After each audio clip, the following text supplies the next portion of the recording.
Hechos capítulo 6.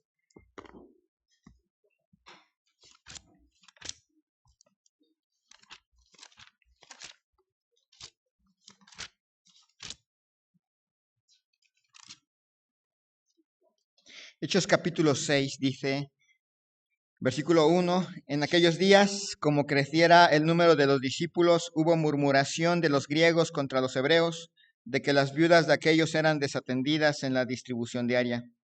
Entonces los 12 convocaron a la multitud de los discípulos y dijeron, no es justo que nosotros dejemos la palabra de Dios para servir a las mesas. Buscad pues, hermanos, de entre vosotros a 7 varones de buen testimonio, llenos del Espíritu Santo y de sabiduría, a quienes encarguemos de este trabajo. Y nosotros persistiremos en la oración y en el ministerio de la palabra.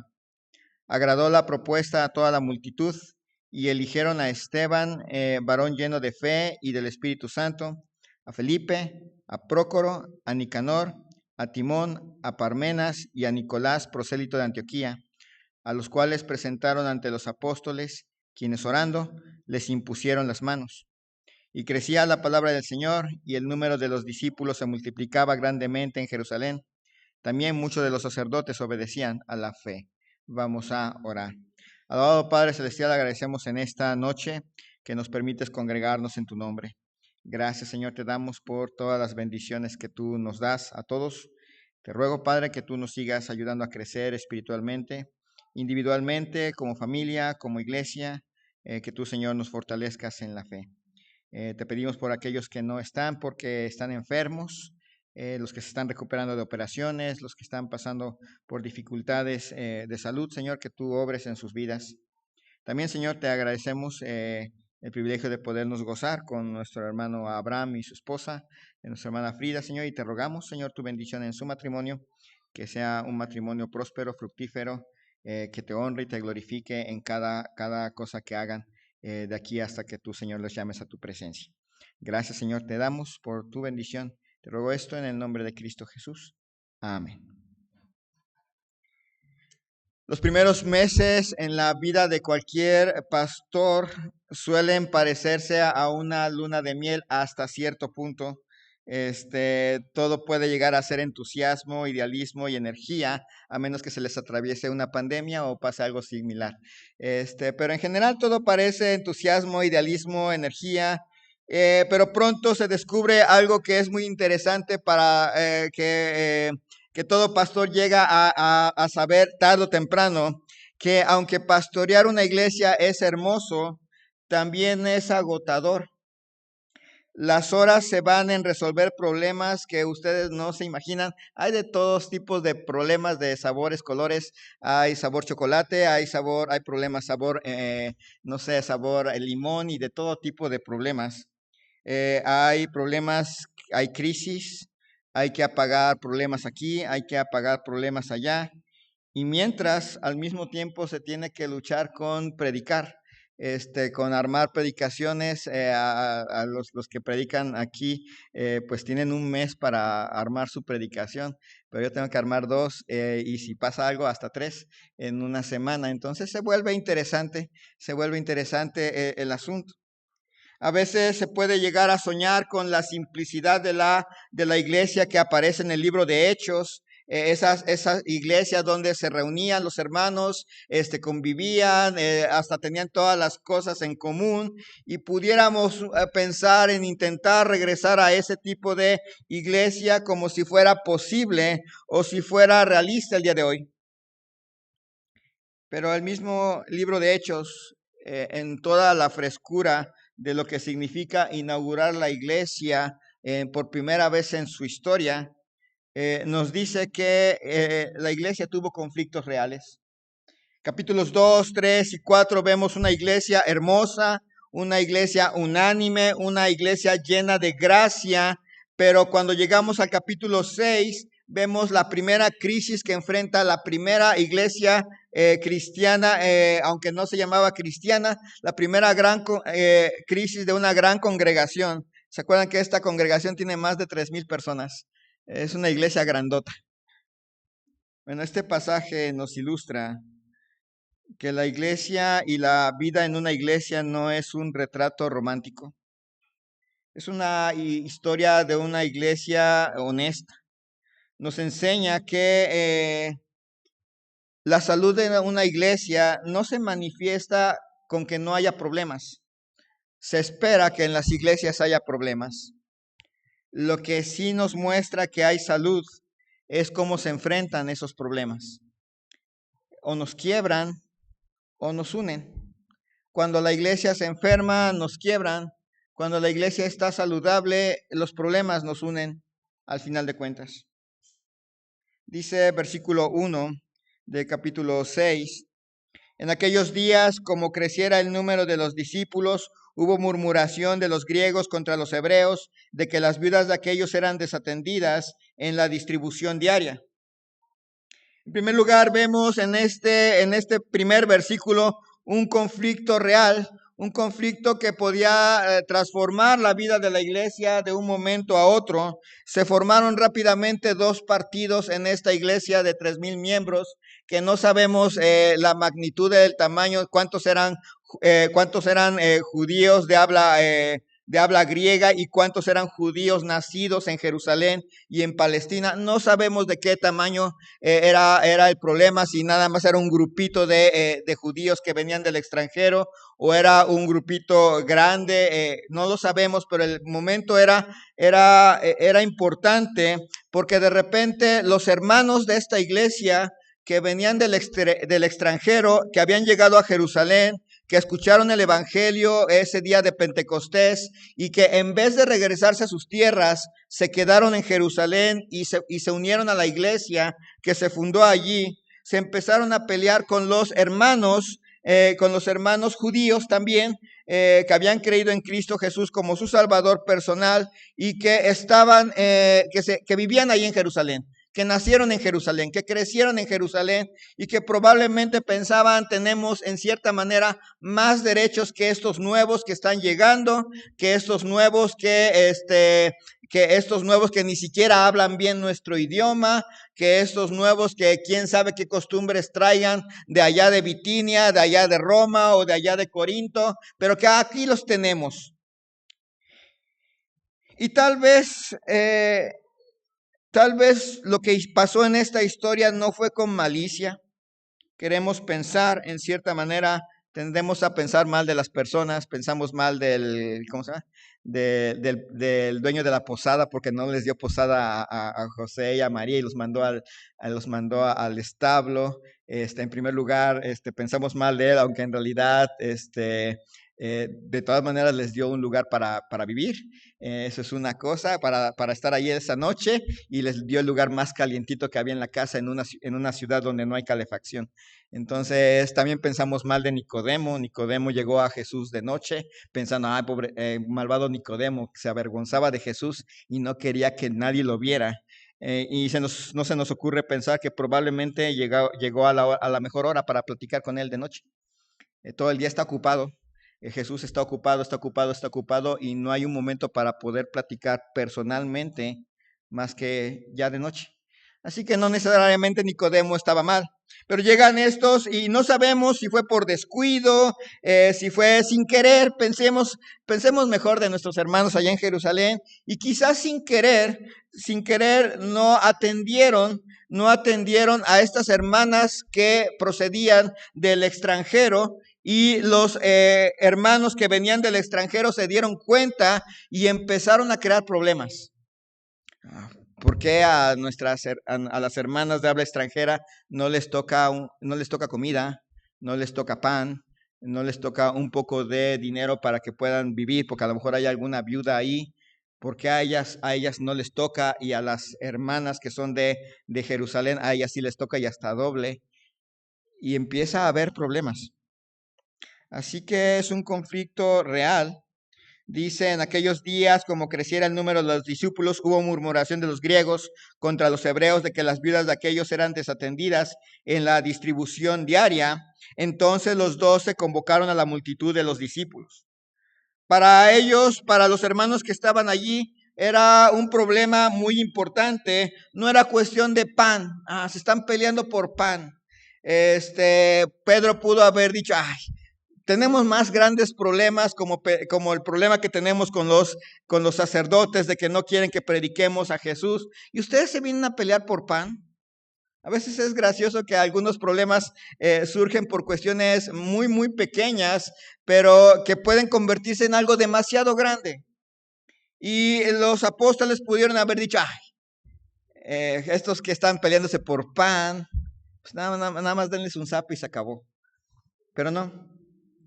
Para Pedro y para los hermanos que estaban allí se dieron cuenta de que estaba a punto de que si no hacían algo allí, ya no iba a haber una iglesia en Jerusalén, iba a haber dos.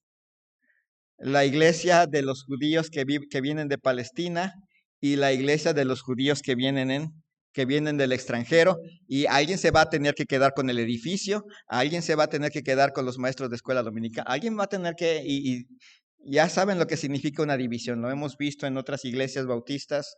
¿Se acuerdan que los católicos nos definen como una iglesia congruente con su estudio bíblico, pero que se divide con facilidad?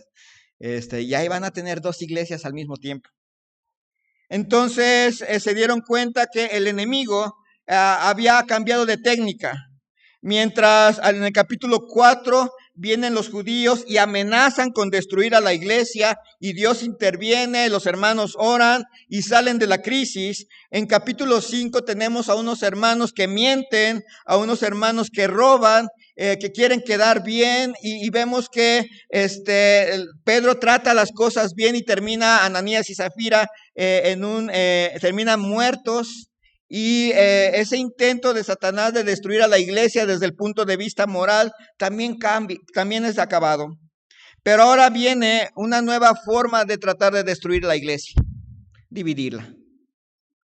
Divide a la iglesia y rápidamente la puedes acabar con cualquiera de sus partes. Una vez que se divide la iglesia, un grupo va a terminar en la herejía y el otro va a terminar moralmente derrumbado, y tarde o temprano las puedes acabar. Así que para los hermanos eso no era algo simple. Una iglesia sin conflictos es una utopía. No se puede lograr. Estamos de este lado del cielo. Una iglesia que los afronta bíblicamente es un milagro, porque somos todos carne y tendemos a pecar. Así que en primer lugar podemos ver la crisis que amenazó la unidad. En segundo lugar podemos ver la respuesta de los apóstoles. Dice versículos 2 al 4. Entonces los 12 convocaron a la multitud de los discípulos y dijeron: no es justo que nosotros dejemos la palabra de Dios para servir a las mesas. Buscad pues, hermanos, de entre vosotros a 7 varones de buen testimonio, llenos del Espíritu Santo y de sabiduría, a quienes encarguemos de este trabajo. Y nosotros persistiremos en la oración y en el ministerio de la palabra.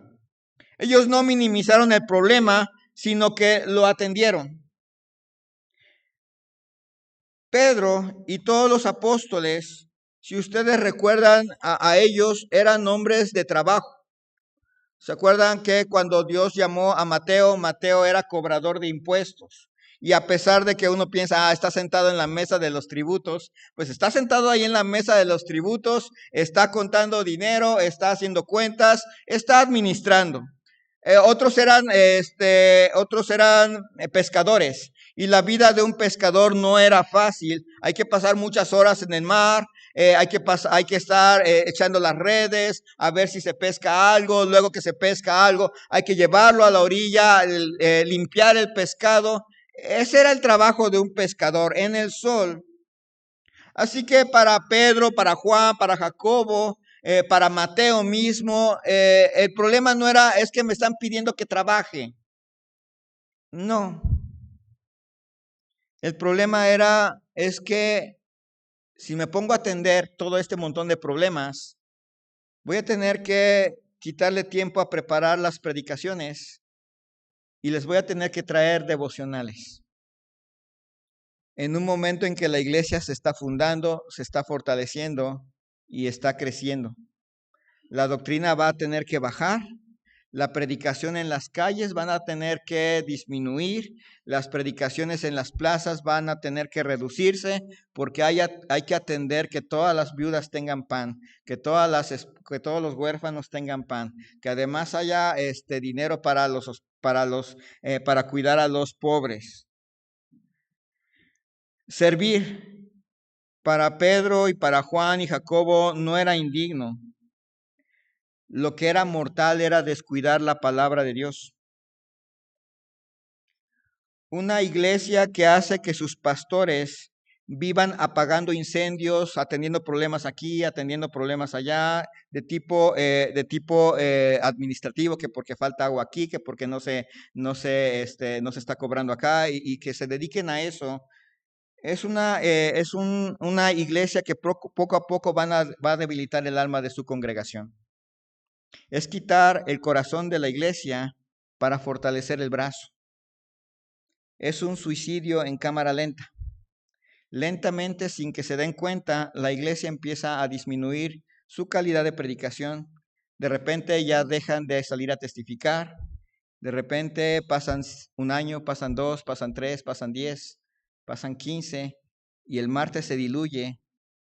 En una sombra del pasado, el evangelismo de la iglesia se diluye en una sombra del pasado porque dedicaron a su pastor a estar atendiendo cosas que no debería de atender. Eso le puede pasar a una iglesia. Los apóstoles entendieron la importancia de priorizar la predicación y la oración por encima de las cosas físicas de la iglesia. Y aunque son importantes, y lo importante aquí es que los apóstoles dijeron, no, olvídense del pan y ya pónganse a estudiar la Biblia. Lo que los apóstoles dijeron, bueno, es necesario que haya un grupo de personas que se dediquen a servir a las mesas. Es necesario que haya un grupo de personas que atienda esas cosas del día a día de la iglesia. Es necesario que que haya un grupo de personas que se dediquen a esta parte del ministerio. No minimizaron el problema, sino que lo priorizaron y delegaron la segunda parte. Dice versículos 3 al 6. Buscad pues, hermanos, de entre vosotros a 7 varones de buen testimonio, llenos del Espíritu Santo y de sabiduría, a quienes encarguemos de este trabajo, y nosotros persistiremos en la oración y en el ministerio de la palabra. Agradó la propuesta a toda la multitud y eligieron a Esteban, varón lleno de fe y del Espíritu Santo, a Felipe, a Prócoro, a Nicanor, a Timón, a Parmenas y a Nicolás, prosélito de Antioquía, a los cuales presentaron ante los apóstoles, quienes orando les impusieron las manos. Lo que vemos en este pasaje es cómo resolvió Pedro el problema, cómo los apóstoles resolvieron el problema. En primer lugar, les dice los apóstoles a la iglesia, a 3,000 personas. Piensen en eso, no es una iglesia de 180 personas. Le dice a una iglesia de 3,000 personas, buscad pues, hermanos, de entre vosotros. Agarra a toda la iglesia y les dice, ustedes tienen que buscar. Y confía Pedro y los apóstoles en la iglesia, porque la iglesia tiene 2 características que les permiten elegir a estos hombres. Todos tienen al Espíritu Santo. Se supone que es una iglesia formada por salvos. Entonces el Espíritu Santo no va a estar, yo quiero esto en una persona, y en otra persona, yo quiero esta otra cosa. Y en otra persona, yo quiero, es un solo sentir.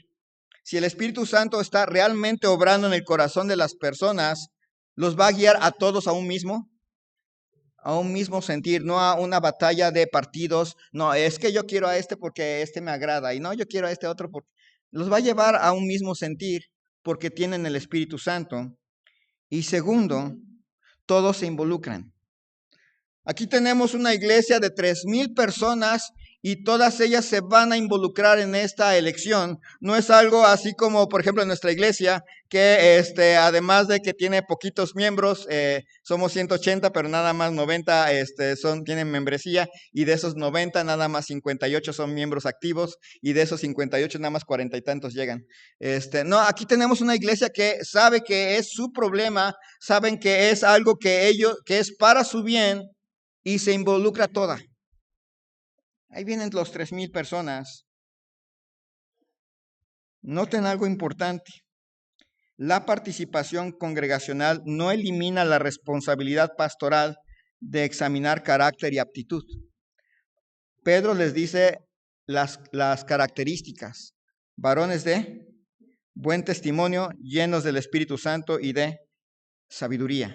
La iglesia tiene que elegir a estas personas con estas 3 características, y los apóstoles van a revisar que realmente hayan elegido a estas personas con estas 3 características.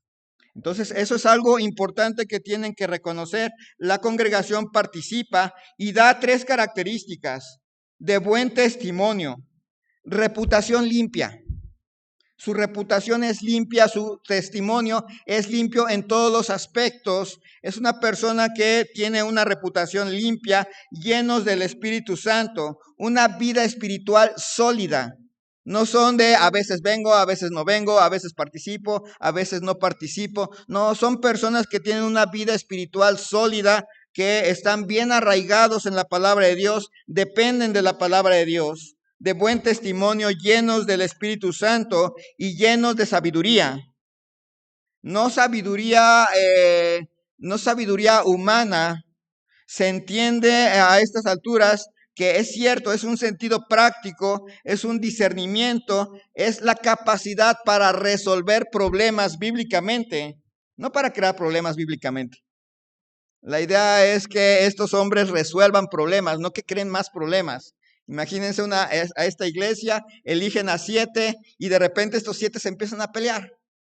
No, pues ya salió peor el asunto, porque en lugar de arreglar un problema, ahora están creando un segundo problema o un tercero o un cuarto problema. Pero esto no sucedió con este grupo.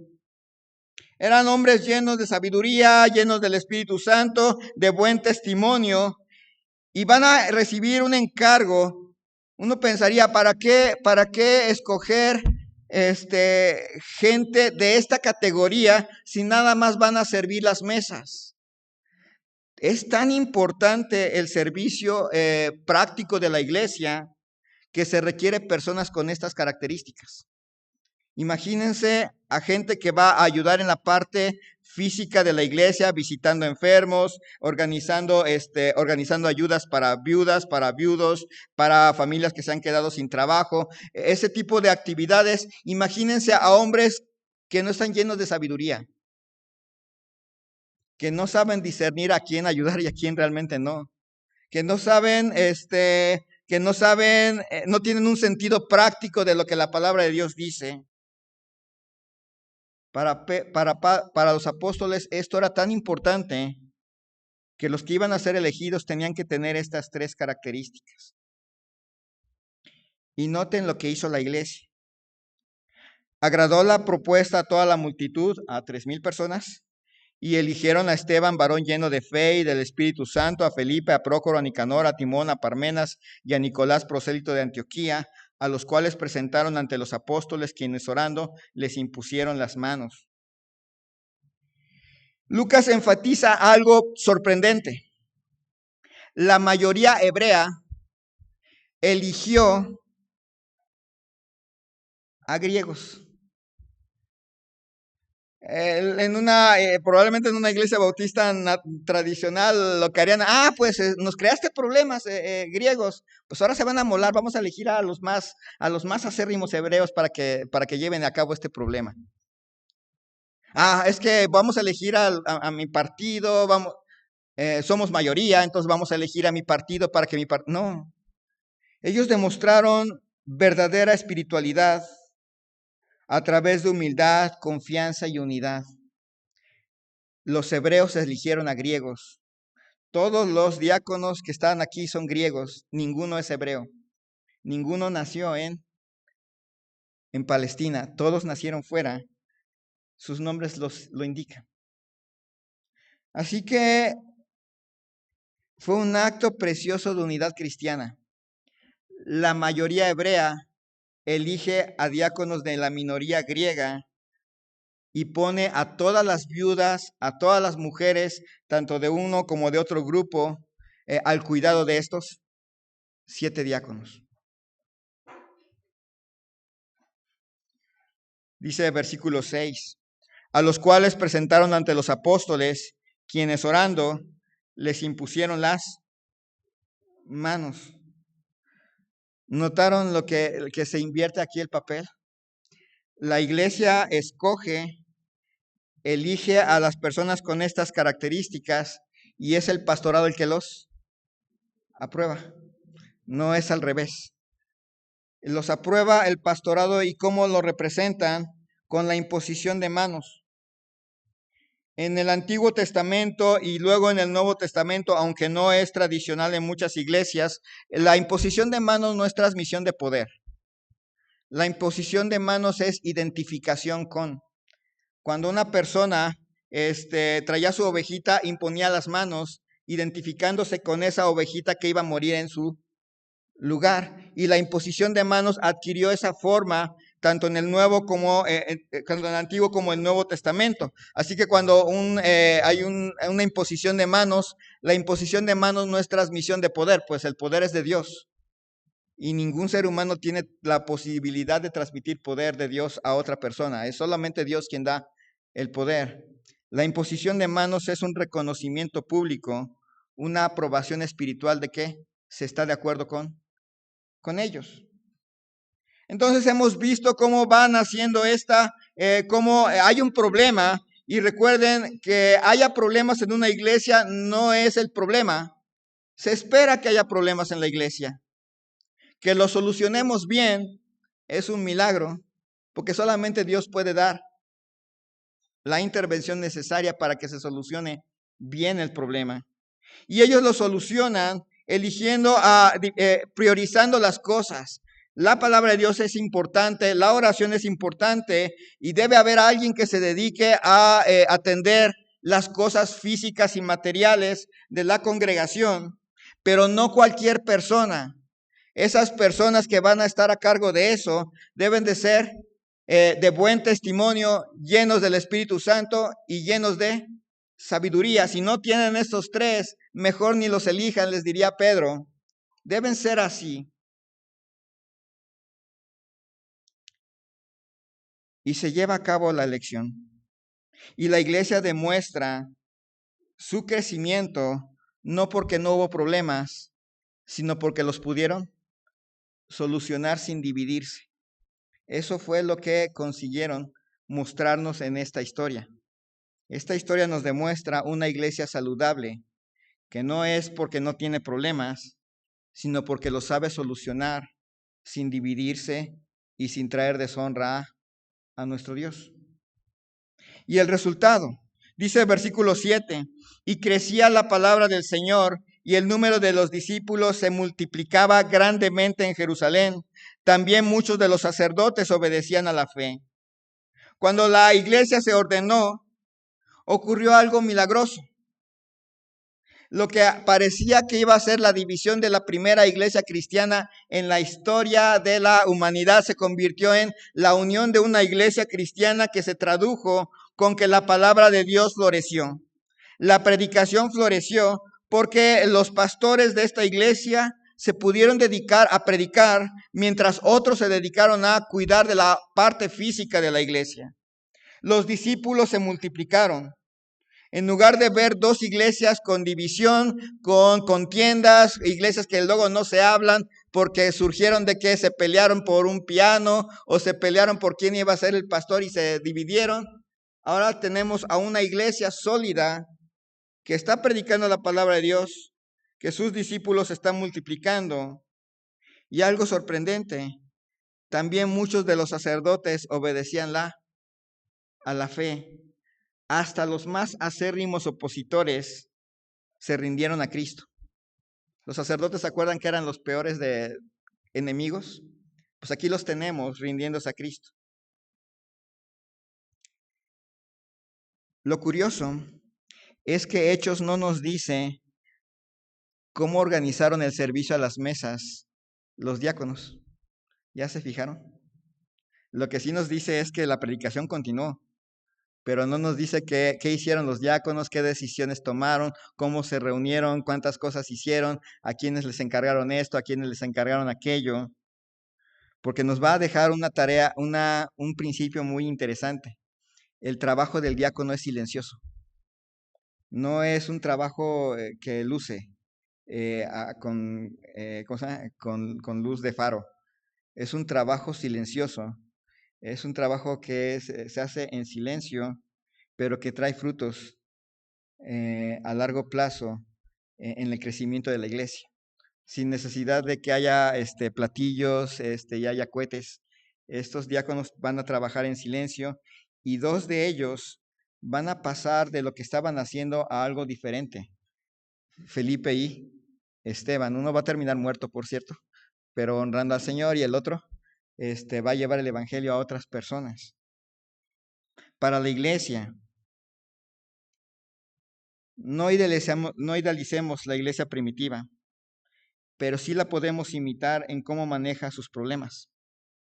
Involúcrese, participa, sirva, ore por los pastores y diáconos. La meta de estas lecciones no es decir, si usted no cumple esto, usted ya no puede ser diácono. La meta es, este es lo que se espera de usted, avance hacia allá, camine hacia allá. Si no está cumpliendo, avance en esa dirección, porque esa es lo que se espera de nuestros diáconos.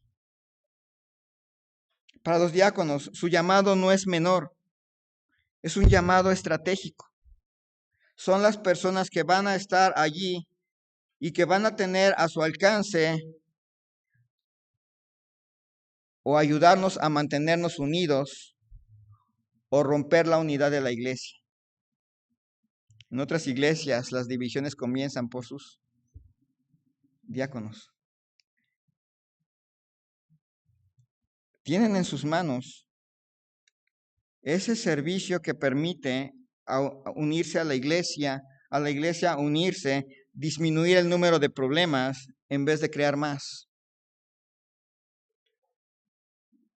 El pastor, y yo lo debo de entender bastante bien, no puedo hacerlo todo. Y delegar no es una debilidad, es obediencia. Así que Hechos 6, 1 al 7 nos muestra que las crisis no destruyen a la iglesia. Lo que la destruye es manejarlas mal.